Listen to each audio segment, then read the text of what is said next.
left long before sunrise for the most western point of Ontario. This time we were doing shows in towns we'd been unable to cover previously in the tour. There were libraries, rec centers, and schools spread out over the entire province. Our gas allowance had been quadrupled. One night we had been driving for 6 hours and I decided to catch a few winks. We were on our way from Niagara Falls, where it was usually quite balmy, to Sudbury, where it still snowed in May. I was well into reel 2 of a dream when I became aware I was coughing. My conscious mind flitted a thought into my subconscious scenario. Must be all those cigarettes, I mused. Barney and I were both staunch non-smokers before we began that tour. Now we were working up to a pack a day. Smoking looked so cool on the school kids. What a nightmare I was suddenly having. My throat was starting to catch fire and my body was rocking from side to side. I struggled to awaken, only to find real life even more of a nightmare. As soon as my eyes opened, they began tearing from the smoke in the truck. Flames were licking up from the seat. "Barney, fire!" I screamed. The truck veered to the right and I ended up sliding into the hot spot. "Stop, Barney!" I yelled. Barney paid me no heed.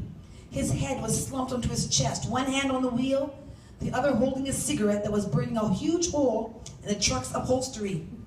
I was confused. Should I grab the wheel or should I stamp out the fire? In complete hysterics, I just started shrieking, "Barney, Barney!" He awoke and immediately pretended that he hadn't fallen asleep. He brought a cigarette to his lips to take a drag. Meanwhile, the truck began fishtailing.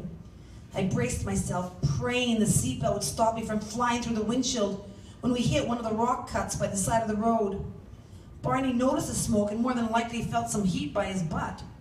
"What the hell are you doing, biatch?" No, it says bitch, but anyways. He freaked out at me. Now that burned. As soon as I knew whether I'd live through this, I planned on giving Barney a couple days of silent treatment. Barney finally slammed on the brakes, sending the truck into a spin. We came to a halt mere inches from the mini mountains on the side of the road. Our truck pointed back in the direction of Niagara Falls. I counted my blessings for a moment and then yelled at Barney. "You fell asleep at the wheel, you dope!" I opened the door to air out the truck. Barney started snapping out the seat fire with his Birkenstocks. "Maybe if you drive a bit more, I wouldn't get so tired, you cow." I returned with an armful of snow and threw it on the seat. "You started the fire hole," I shouted. "This is all your fault." "You're a whiny old nag," Barney said. "You're a burnt-out hippie," I countered. And that was just the appetizers leading to the worst fight Barney and I had yet on tour. I felt sure we'd come to fisticuffs and I wanted him.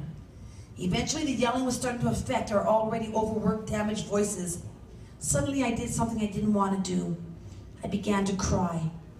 Barney obviously thought I pulled a dirty move. "Oh, come on, let's get to Sudbury already. You drive," he muttered as he got back into the truck.